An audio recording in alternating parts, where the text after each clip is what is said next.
What's up, E3 members? Excited to be standing here with Hill Goodspeed, the historian at the National Naval Aviation Museum. And behind us, we have the B-25. And if you're in the Air Force, you kind of start out with the Doolittle Raiders as kind of a cornerstone of one of the missions that was really important, that had a lot of planning that went into, and it was a strike on Japan after the Pearl Harbor attack. You start out with it, and today we're going to talk about how naval aviation had a tie to it, as well as a little bit about B-25 and some of the things that were going on in the era. So Hill, I'll hand it over to you. Well, thanks for having me again. Yes, the B-25, it really draws some attention when people walk in here because first of all, they don't expect to see an Army Air Forces plane in here, but then they get the appreciation for what it represents, which is definitely one of the more audacious operations that has ever been carried out in the U.S. military. As a refresher, April 1942, the U.S. Navy really doesn't have the capability to fight Japan in sea battles. Those come a few months later. So they do a lot of carrier hit and run raids. And this one, though, was something that took that to a whole new level. It was envisioned really shortly after Pearl Harbor. They started to envision a way, how can we strike back at Japan? As much for morale as for any material damage that the strike would cause. And they come up with this joint operation, which was, joint operations now are more commonplace. Back then, they were not really commonplace. So they have this joint operation. They pick Jimmy Doolittle, one of the most acclaimed aviators in the world at that time, not just the United States, but the world, to, hey, can you see if we can take this type of bomber, the B-25, the only one capable of really launching from a carrier, right, and see if we can launch a strike against Japan.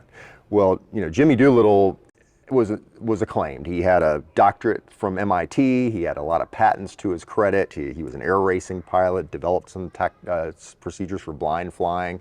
And so he knew most everything you could know about aviation, but he did not know how to take off in a short distance.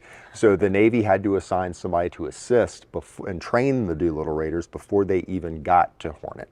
And so they chose a young flight instructor here at NAS Pensacola named Lieutenant Henry Miller. And he literally got orders to go down to what is now one of the outlying fields of Eglin Air Force Base, and said, you'll know what you're going to do when you get there. So with his fresh $6 a per diem that he got back then, off he went.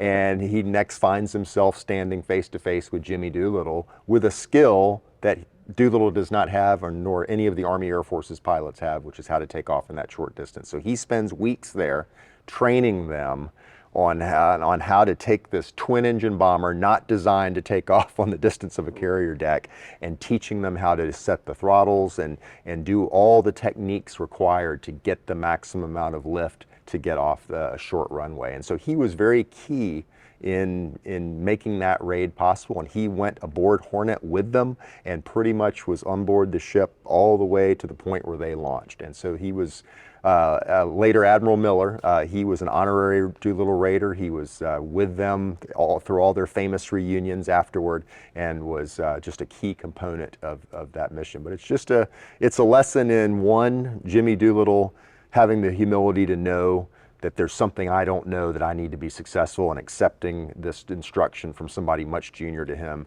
And for Lieutenant Miller, it's an individual who has to have the confidence to tell one of the most acclaimed aviators in the country, hey, you don't know how to do this, and you're not doing it right, and here's how you have to do this to make it successful. Seeing some of the grade sheets you brought out, to me, it's really cool to see. It's humbling, obviously, to see it and see what the comments were, and realize that, like you just said, one of the most acclaimed aviators in the world at that time is taking instruction from a very junior person, but has that right skill set. And I think that's a key part of aviation to begin with. It doesn't matter how old you are, how experienced you are, there's always something you can learn. Right. And you can probably learn from someone who might have been around the flagpole just a few less times than you have. So having that open mind.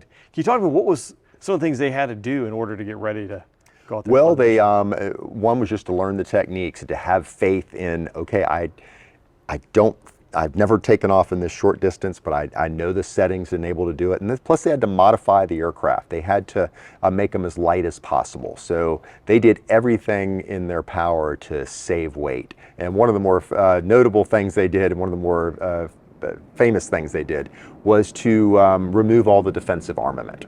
So they figured, if we can just take off, we don't need the defensive machine guns, but they wanted to leave the impression that they were still on the airplane. So they famously took broomsticks and painted them black and put them in the tail section, so an attacking enemy fighter would, at least on the first pass or so, think that they were going to be dealing with a machine gun.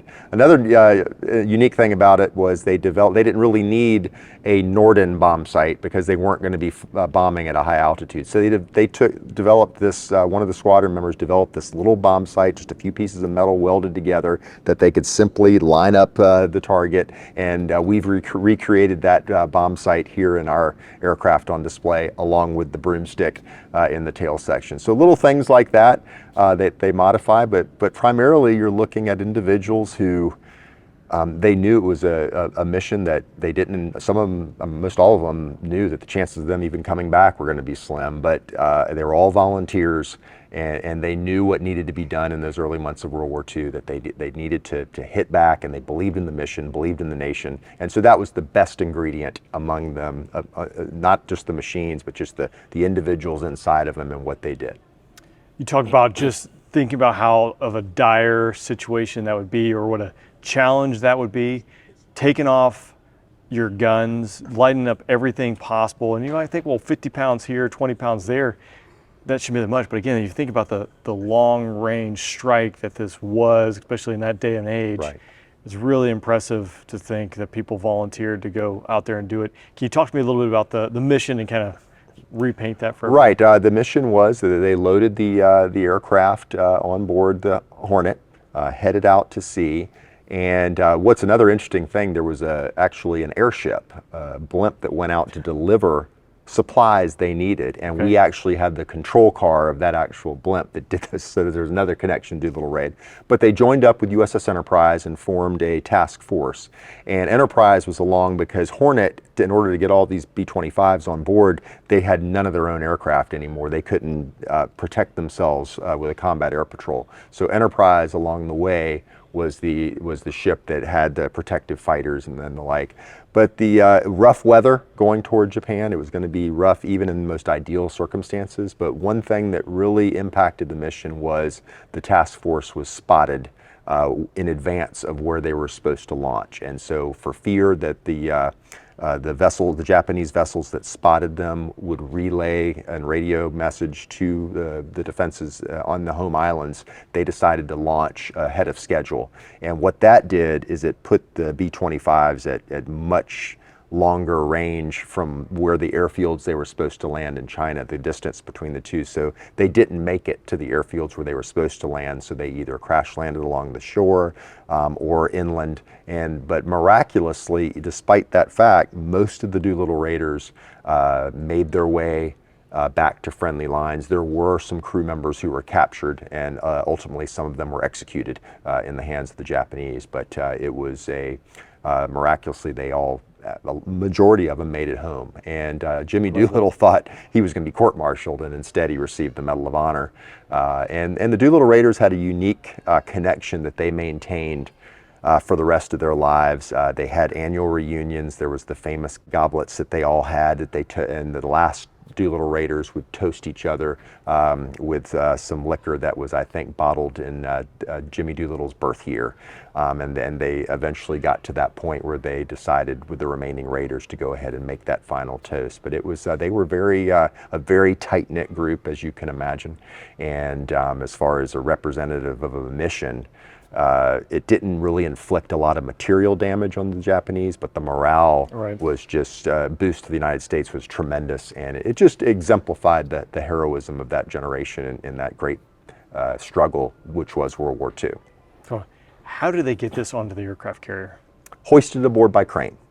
So they never landed, so none of the Doolittle Raiders became tailhookers. They actually just craned them aboard at Naval Air Station Alameda. With that 16 aircraft, did they have only 16 on the ship? I believe they only had the 16 on board. That's all they could really pack on board. Okay.